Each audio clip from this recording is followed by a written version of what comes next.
Shalom, saudara terkasih dalam Tuhan Yesus Kristus, puji Tuhan. Anda semua saya percaya dalam keadaan yang diberkati, dalam pemeliharaan Tuhan kita Yesus Kristus. Tubuhmu sehat, jiwamu juga baik-baik saja. Puji Tuhan. Saudara, hari ini mari kita mau belajar satu firman Tuhan, dan saya mau ambil sebuah kata di awal. Saya mau berikan sebuah kata yang namanya prioritas. Saudara, ketika kita bicara tentang prioritas, Kamus Besar Bahasa Indonesia bicara tentang arti dari kata prioritas adalah mendahulukan, yang diutamakan atau yang didahulukan daripada yang lain. Kalau saya berikan sebuah ilustrasi, ketika mungkin buat ibu-ibu rumah tangga. Ibu-ibu rumah tangga yang biasa pergi untuk berbelanja bulanan, dan ketika waktunya Anda harus berbelanja bulanan, tiba-tiba teman-teman arisan, teman-teman Anda berkata, ayo kita ke mall, ayo kita shopping, cuci mata.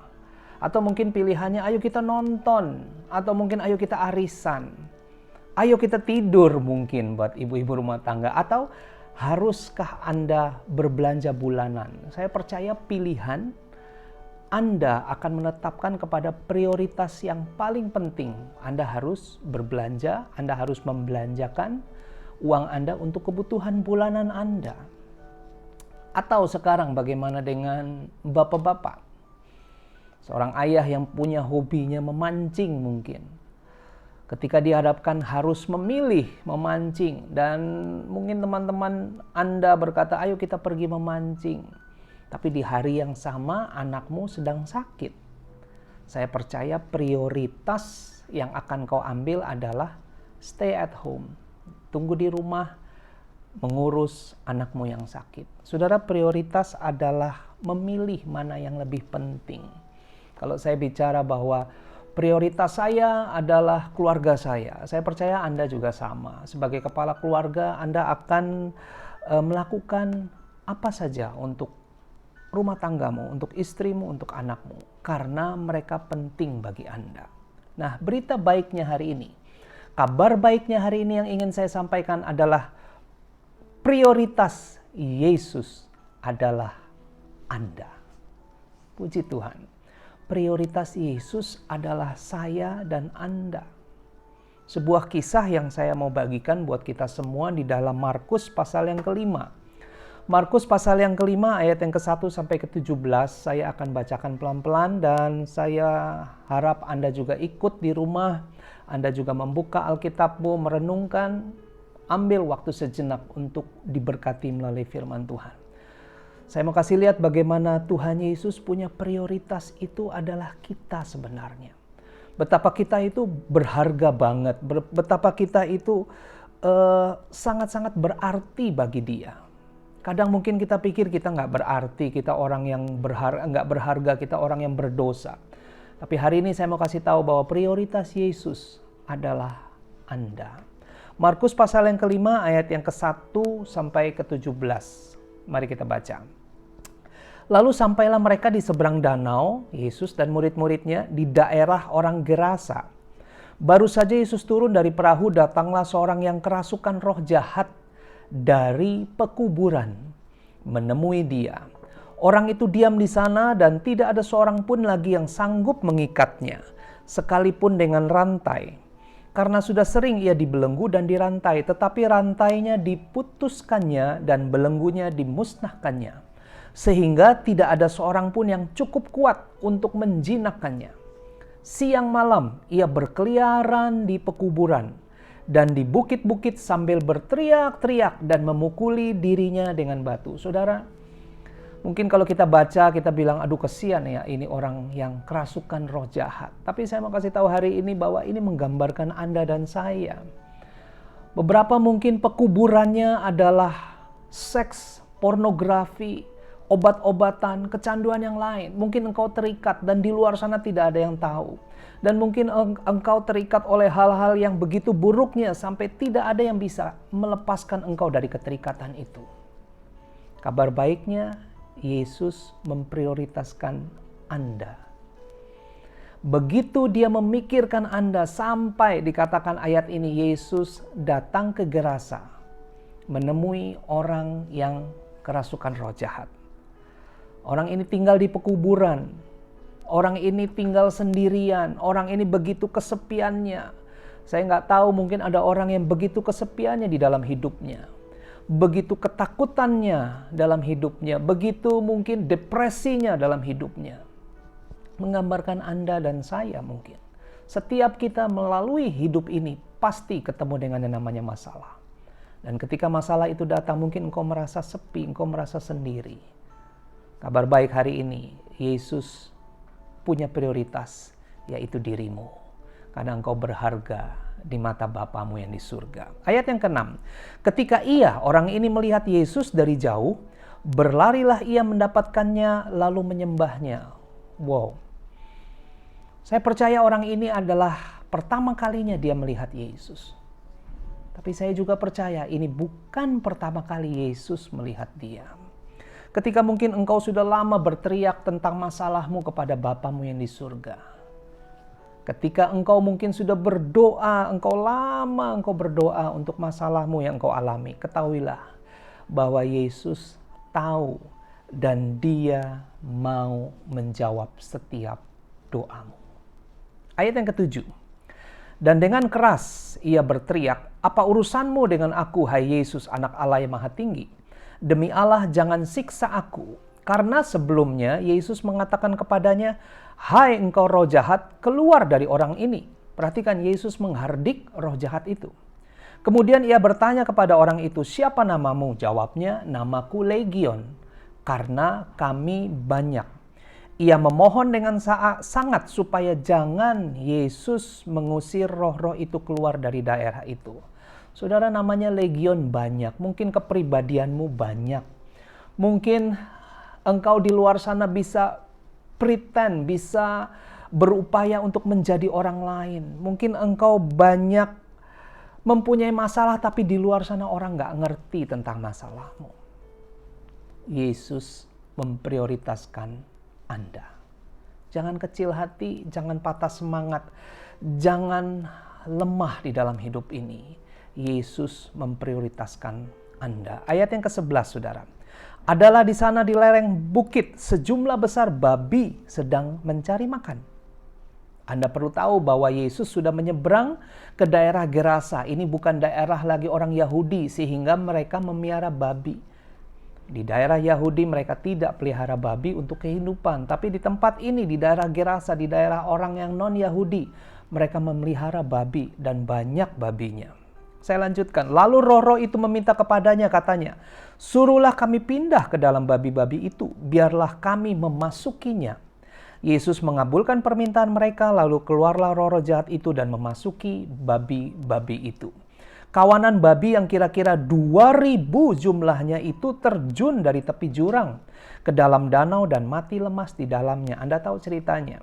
Kesian sekali babi-babinya. Maka larilah penjaga-penjaga babi itu dan menceritakan hal itu di kota. Diceritakan kejadian itu. Dan di kampung-kampung sekitarnya. Lalu keluarlah orang untuk melihat apa yang terjadi. Mereka datang kepada Yesus dan melihat orang yang kerasukan itu duduk. Yang tadi kerasukan setan sudah duduk, sudah berpakaian dan sudah waras. Wow, mestinya mereka bersuka cita. Mestinya mereka bilang terima kasih. Ada satu orang lagi yang dilepaskan. Tapi apa yang terjadi? Mereka nggak suka. Orang yang tadinya kerasukan legion itu, maka takutlah mereka. Saudara, ketika rantai, ketika mungkin semua keterikatan itu tidak ada yang mampu membebaskan engkau. Yesus dalam kasih karunia-Nya yang begitu besar, Dia sanggup melepaskan segala keterikatanmu. Saudara, mari kita lihat urutan cerita di dalam Markus ini. Markus pasal yang ke-5 memulai dengan cerita Yesus mengusir roh jahat ini. Tapi kalau kita sambung, karena cerita ini masih ada hubungannya dengan Markus pasal yang ke-4. Kalau Anda baca Markus pasal yang ke-4, diceritakan bagaimana Yesus lagi berkhotbah di pinggir danau, di seberang sebelum Yesus ke Gerasa. Yesus berkhotbah dan banyak orang kumpul. Sampai akhirnya Yesus mesti naik di atas perahu dan dia bercerita. Dia bercerita tentang perumpamaan. Dia banyak cerita tentang perumpamaan. Penabur, tentang pelita, tentang perumpamaan. Nah, di dalam Markus pasal yang keempat, ayat yang ke-35 ditulis begini. Pada hari itu, waktu hari sudah petang. Jadi Yesus cerita mungkin dari pagi dan mulai petang. Lalu Yesus berkata kepada mereka, kepada orang-orang di situ, kepada murid-muridnya, marilah kita bertolak ke seberang. Kalau Anda renungkan sejenak ketika Yesus sedang menceritakan dari pinggir danau, lalu Yesus mungkin tiba-tiba, yuk kita ke seberang yuk, ke Gerasa. Nah, kalau Anda lompat sejenak di dalam Markus pasal yang kelima, nanti diceritakan lagi bahwa setelah Yesus sembuhkan orang ini, Yesus lepaskan dari kuasa jahat, Yesus balik lagi. Jadi sebenarnya Yesus spesial datang dari seberang ke Gerasa, menyembuhkan, melepaskan orang yang terikat, lalu Yesus balik lagi. Yesus melanjutkan lagi ceritanya. Something important yang mesti Yesus lakukan. Why? Karena prioritas Bapa adalah Anda. Kalau Anda pikir, aduh, masalah saya banyak banget kok Yesus nggak datang. Yes, dia datang, dia mau, dan dia segera on the way menuju kepada Anda. Saya lanjutkan, saudara. Markus pasal 4 ayat yang ke-35 dibilang Yesus ngomong kepada murid-muridnya, marilah kita bertolak ke seberang. Kadang-kadang Yesus nggak ngomong, mau ngapain ke seberang. Mungkin kalau Yesus ngomong sama murid-muridnya, yuk kita ke seberang. Kita mau usir roh jahat. Mungkin nggak ada yang mau ikut, saudara. Karena mereka takut. Yesus nggak ngomong, tapi Yesus cuma bilang, mari kita ke seberang. Perlu buat kita untuk percaya aja. Ketika Yesus mengajarkan kita, mengajak kita untuk melakukan sesuatu, menuntun kita untuk melakukan sesuatu, saya ajak kita untuk percaya aja. Nggak perlu tahu, kalau kita tahu dia adalah Tuhan yang berkuasa, maka sebenarnya nggak perlu kita tahu detailnya, baru kita bisa ikuti dia. Ketika Yesus mengajak mari kita bertolak ke seberang, Anda perlu tahu bahwa Yesus nggak mengajak Anda untuk ke tengah danau. Jadi kalau dia bilang ajak untuk ke seberang, pasti dia akan sampai ke seberang. Apapun itu. Dan yang menarik ketika kita baca bahwa dalam perjalanannya Yesus dan murid-muridnya ke seberang, mereka ketemu dengan yang namanya angin ribut. Mereka ketemu dengan namanya angin yang membuat mereka takut bahkan hampir tenggelam. Yuk kita baca. Baca kisahnya waktu Yesus menuju.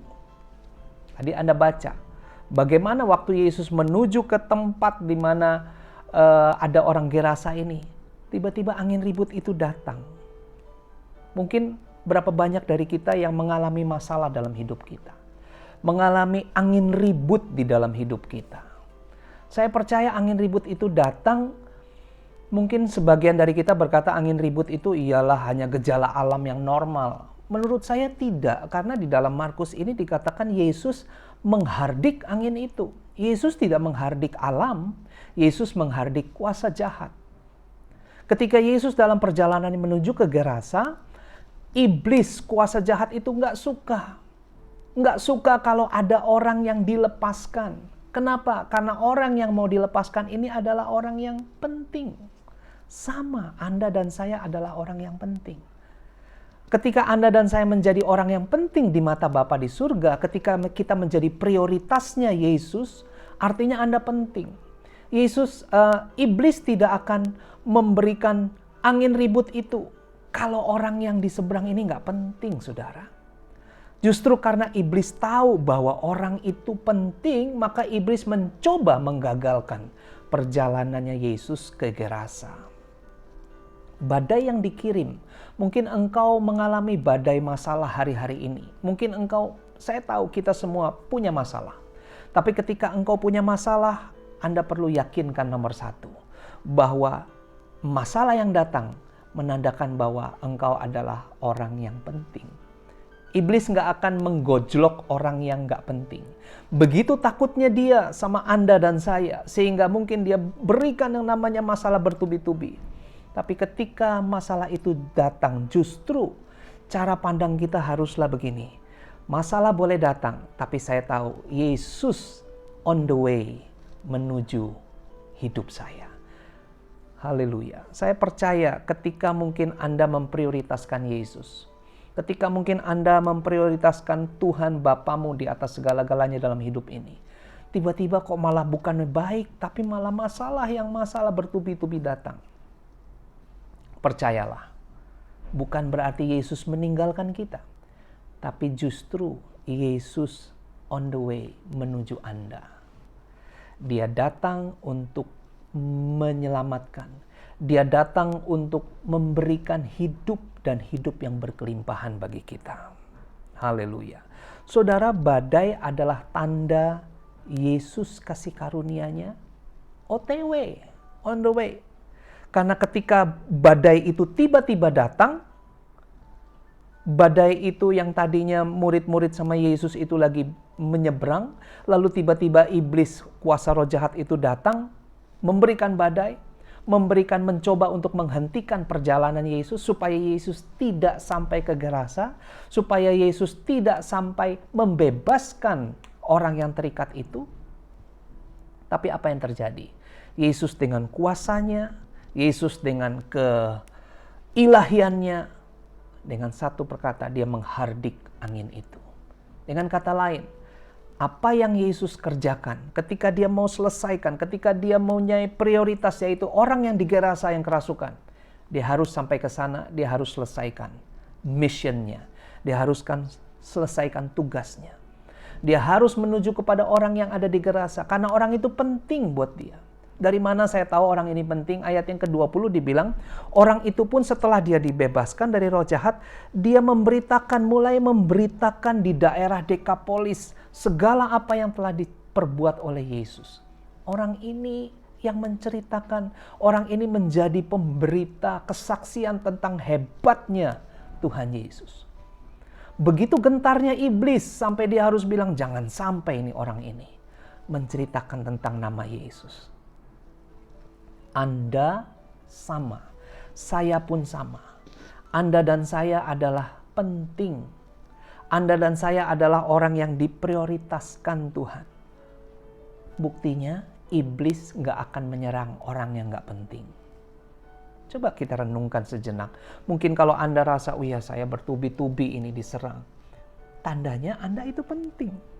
Saudara, tanda Anda itu orang penting bukan seberapa besar rumahmu, bukan. Seberapa hebat mobilmu, pekerjaanmu, seberapa banyak followersmu mungkin. No, tapi tanda orang penting adalah menurut saya ketika iblis ketakutan. Iblis perlu memberikan masalah itu supaya engkau jatuh, supaya engkau putus hubunganmu dengan Bapamu. Karena kalau dia bilang, kalau sampai anak ini tetap percaya sama Tuhan, gawat.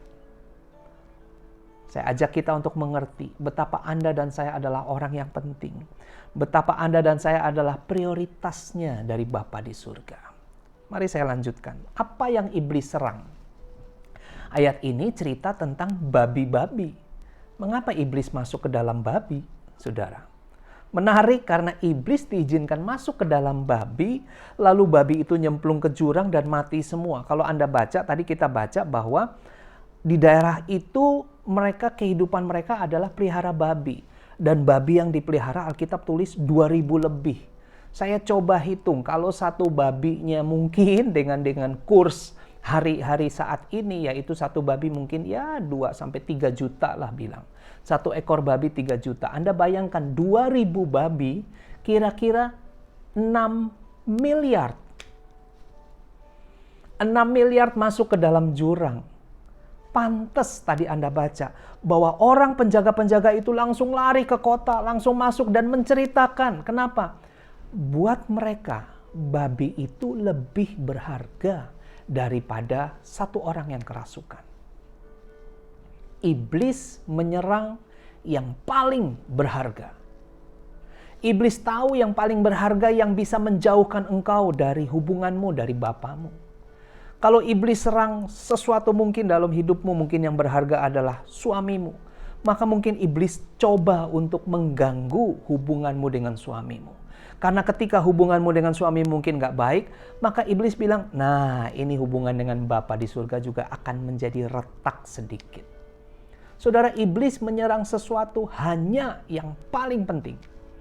Dan kalau iblis menyerang Anda dan saya, Anda bisa tersenyum dan Anda bisa ketawa bilang begini, berarti saya ini penting. Berarti begitu takutnya kuasa jahat itu sama saya kalau saya itu terus dekat, bersekutu, menikmati Yesus. Begitu ngerinya iblis melihat kehidupan saya dengan Bapa saya di surga. Saudara, ayat yang ke-16. Orang yang telah melihat sendiri hal itu menceritakan kepada mereka tentang apa yang telah terjadi atas orang yang kerasukan itu.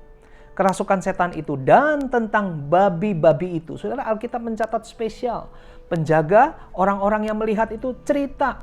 Mereka mungkin menggarisbawahi, mereka mungkin menekankan tentang, wah babi-babinya pada mati semua. Babi-babinya pada cemplung di dalam jurang. Ayat 17. Lalu, perhatikan ayat 17. Mereka mendesak Yesus supaya ia meninggalkan daerah mereka. Hal yang bisa menjauhkan Anda dari Tuhan adalah mungkin ketika yang terpenting dalam hidupmu itu mulai terusik. Lalu Yesus diusir dari daerah itu. Iblis pikir kalau dia bunuh babi-babi itu, maka pasti orang akan mengusir Yesus. Pasti Yesus akan mungkin berhenti melakukan mukjizat. Pasti mungkin Yesus mungkin gak jadi sembuhkan yang namanya orang, lepaskan yang namanya orang jahat itu. Dia pakai babi untuk mengusir Tuhan. Saudara, sekali lagi saya mau ingatkan. Ingat, iblis musuh kita hanya menyerang sesuatu yang berharga. Ketika dia mulai menyerang hidupmu, artinya hidupmu sangat berharga. Artinya hidupmu pasti adalah orang yang penting. Pasti ada sesuatu di dalam hidupmu yang membuat iblis begitu takutnya. Kalau kau tetap di dalam Tuhan, maka akan banyak hal dan tujuan Tuhan tergenapi melalui hidupmu. Haleluya. 3 ayat terakhir, saudara. Ada sedikit yang lucu yang perlu kita tanggapi. Ayat 18. Ketika sudah selesai, pada waktu Yesus naik lagi ke dalam perahu, orang yang tadinya kerasukan setan itu meminta supaya ia diperkenankan menyertai dia. Saudara, tadi kita lihat ketika Yesus tiba, orang yang kerasukan setan bilang, jangan usir saya mau tetap di sini. Biarkan saya tinggal terus dalam pekuburan ini. Biarkan saya tinggal terus dalam keterikatan ini. Biarkan saya tinggal terus dalam ke-addict saya, keterikatan saya. Tapi ketika dia sudah dilepaskan, perhatikan, dia ingin ikut Yesus. Dia punya cara pandang yang berbeda terhadap dosa.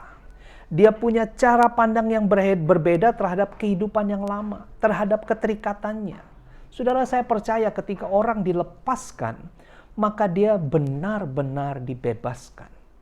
Dia ketika dia melihat cara yang lama, dia merasa mungkin, merasa jijik, merasa mungkin nggak belong lagi di situ. Saya berdoa apapun yang mengikat saudara, mungkin masalah apapun yang menjadi pekuburanmu, ketika engkau dilepaskan, engkau punya cara yang berbeda dalam melihatnya.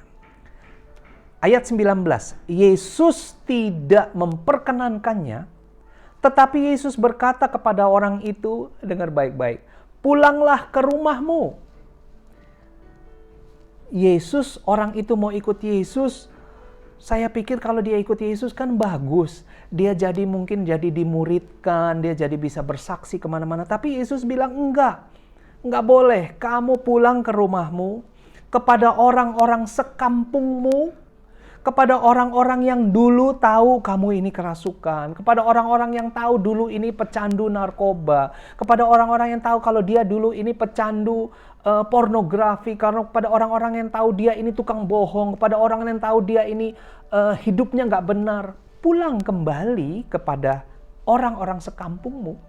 Lalu Yesus bilang, dan beritahukanlah kepada mereka segala sesuatu yang telah diperbuat oleh Tuhan atasmu. Dan bagaimana Ia telah mengasihani engkau. Saya ulangi sekali lagi. Yesus bilang kembali ke rumahmu. Kembali ke situasimu yang dulu. Kembali kepada orang, teman-temanmu, keluargamu yang dulu mungkin ketika melihat engkau merana mengejekmu. Mungkin make fun of you. Mungkin mereka justru mengata-ngatai, aduh kamu ini bagaimana. Kembali ke sana. Kembali lagi kepada mereka. Dengan baik-baik, Tuhan mungkin katakan begini, aku nggak akan keluarkan kamu dari masalahmu. Tetapi aku sudah mengeluarkan masalah itu dari kamu. Saya ulangi sekali lagi, Yesus katakan mungkin aku nggak akan keluarkan kamu dari masalahmu. Tapi aku akan keluarkan masalah itu darimu. Saudara mungkin ketika Yesus berkata itu, orang itu mungkin mencerna. Dan mungkin Yesus seolah-olah berkata begini, saudara, aku sudah merubah kondisinya. Tapi kau akan tetap tinggal dalam situasi yang mungkin masih sama. Tapi aku sudah merubah kondisimu. Kau tinggal di situasi yang sama, tetapi engkau yang sudah berubah. Haleluya, saudara. Saya kasih contoh. Kalau tadinya mungkin engkau hidup dengan suamimu yang selalu menyakitimu. Engkau mungkin hidup dengan suami yang membuat engkau depresi, takut, stres, kecewa, selalu was-was, selalu curiga. Dulu mungkin kau hidup dalam situasi dan kondisi seperti itu. Tuhan bilang, aku sudah merubahmu.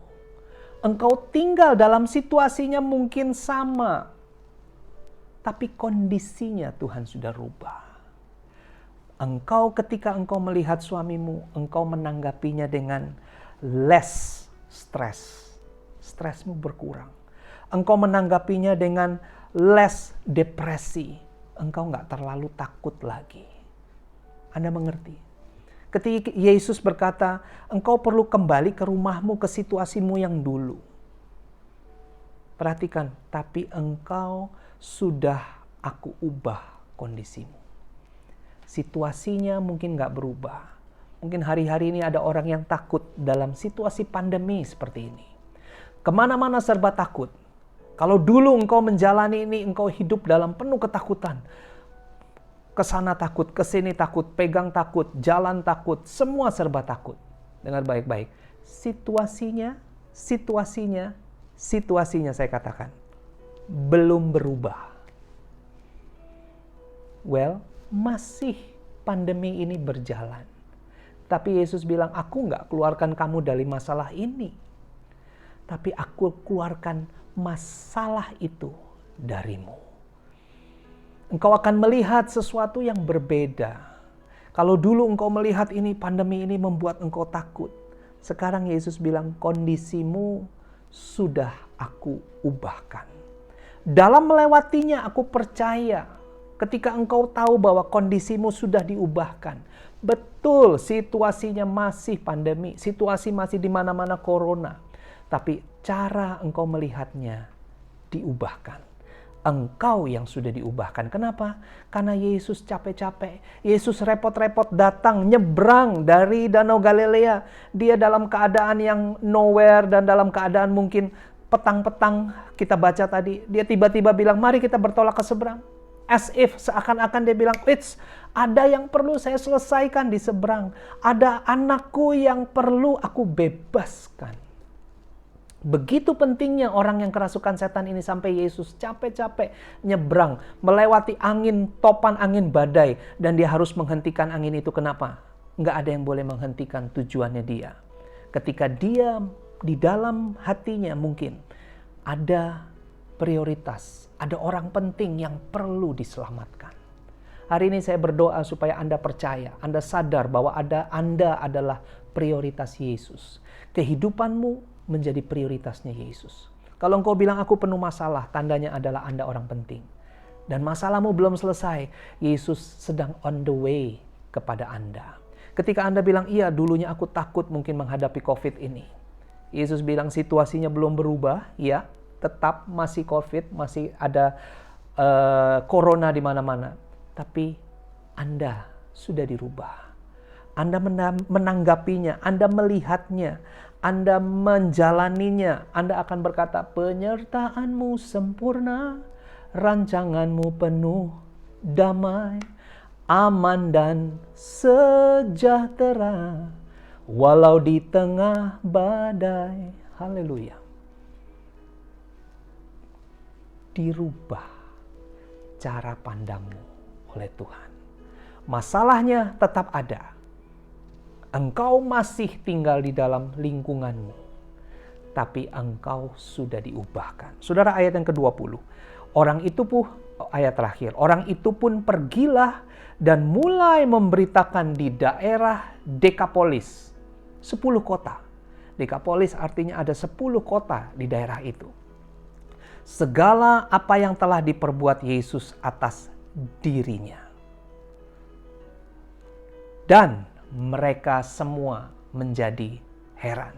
Saudara, karena ketika orang lain, orang yang tadinya melihat engkau beda, lalu ketika engkau diubahkan, ketika engkau nggak lagi stres dalam menanggapi apapun, ketika engkau nggak lagi terlalu takut dalam melihat suamimu atau istrimu, ketika engkau nggak terlalu lagi worried tentang apa yang terjadi melalui pandemi ini, orang akan bilang, wow.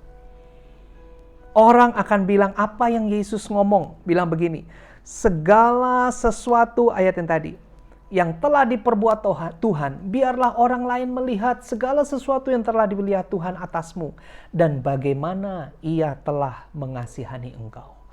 Saya berdoa supaya orang di luar sana melihat Anda dan melihat saya. Mereka bisa berkata, bagaimana Tuhan mengasihani kita. Dengan penyertaannya yang sempurna itu tercermin melalui sikapmu. Kenapa engkau bisa begitu? Padahal masih ada masalah. Ya, masalah itu tetap ada. Tetapi engkau diubahkan oleh Bapa yang di surga. Why? Karena engkau orang yang penting. Karena engkau prioritasnya Tuhan. Dan ketika engkau berubah, ketika engkau beda menanggapi apa yang terjadi ini, maka orang di luar sana melihat kasih karunia-Nya. Orang di luar sana melihat Yesus di dalam Anda. Cocok. Kenapa? Karena saya, Anda, penting baginya. Prioritas Yesus adalah Anda dan saya. Diberkatilah kiranya Anda dan saya semuanya. Saya berdoa supaya firman Tuhan ini memberikan kekuatan buat kita. Anda yang di tengah masalah enggak lemah, tidak menjadi kecil dan tidak menjadi takut oleh masalah itu. Masalah tetap ada. Aku tidak mengeluarkan kamu dari masalah. Tetap ada di sekelilingmu. Tetapi masalah itu yang aku keluarkan dari dalammu. Ketika bangsa Israel keluar dari Mesir, karena bangsa Israel ini adalah penting, dengar baik-baik, maka orang Mesir mengejarnya. Kalau nggak penting, saya percaya nggak akan dikejar. Justru karena penting, maka masalah itu mungkin serasa bertubi-tubi di dalam hidupmu. Mungkin serasa nggak selesai-selesai masalahmu. Tapi bersyukur, masalah itu ada. Tandanya engkau spesial. Tandanya musuhmu itu begitu takutnya sama engkau. Hari ini saya berdoa supaya setiap kita kuat di dalam Kristus Yesus. Di tengah semua pandemi, saya berdoa engkau diberikan kekuatan, khususnya kesehatan dan kekuatan tubuh. Tubuh jasmanimu, jiwamu sehat, baik-baik semuanya. Diberkatilah kiranya kita semua. Tuhan Yesus memberkati kita semuanya. Amin.